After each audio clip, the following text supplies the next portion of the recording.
Welcome to Taking Stock. I'm Amanda Lang. Coming up on the show, we're taking a deep dive on trade, including what kind of power we do have. And we're sitting down with Canada's Minister of Finance to talk about what's ahead as Team Canada takes on trade, plus the outlook for housing amid economic uncertainty. That's all ahead. First, for the week that was in business, it's time for the briefs. What began as a worst-case scenario on tariffs had turned into a 30-day reprieve this week as U.S. President Donald Trump agreed to stand down on 25% tariffs on Canadian goods. That was in exchange for more money and people focused on securing the Canada-U.S. border.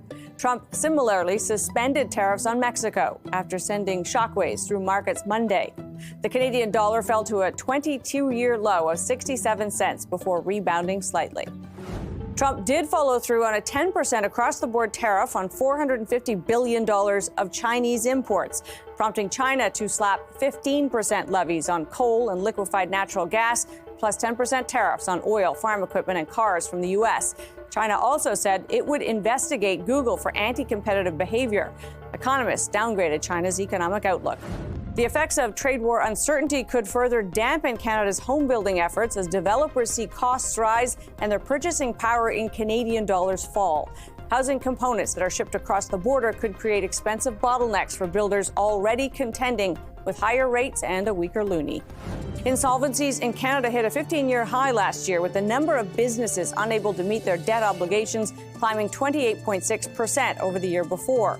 Small and medium-sized businesses are seen as especially vulnerable to any tariffs that might come. Consumers also saw a rising number of insolvencies as higher mortgage resets added to household financial pressure. And those are your business briefs.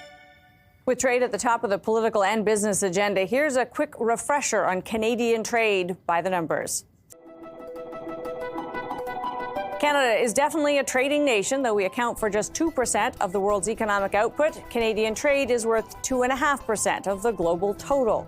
And two-way trade, where trade happens between countries in the same sector or product, accounts for 67% of Canada's GDP as of 2023, way above that of China at 37% or the U.S. at 24%. Something that points to the interconnectedness of our economy with our trading partners. Take New Brunswick. It imports a lot of oil and gas, about $11 billion in 2023, but then refines those products and ships a lot of it back to the U.S., exporting $9.4 billion back. And while it's true, Canada runs a trade surplus with the U.S. on paper, selling more to them than they buy from us, $41 billion U.S. more in 2023. When you strip out oil and gas, it flips to a deficit of $63 billion U.S. And deficits aren't necessarily a bad thing. They can weaken a currency, as happens in Canada, but the U.S. doesn't have that problem because investors see the U.S. dollar as a safe haven. And buying more than you sell also means foreigners hold your currency, and that can encourage them to invest in your market.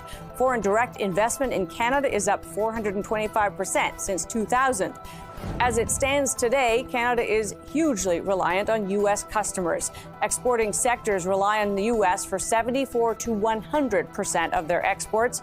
And U.S. trade was responsible for more than 2 million jobs in Canada back in 2020, more than half of those in manufacturing. There's plenty at stake when it comes to getting our trade relationship with the U.S. sorted. Coming up, we're talking to Canada's Finance Minister, Dominic LeBlanc. Stay with us.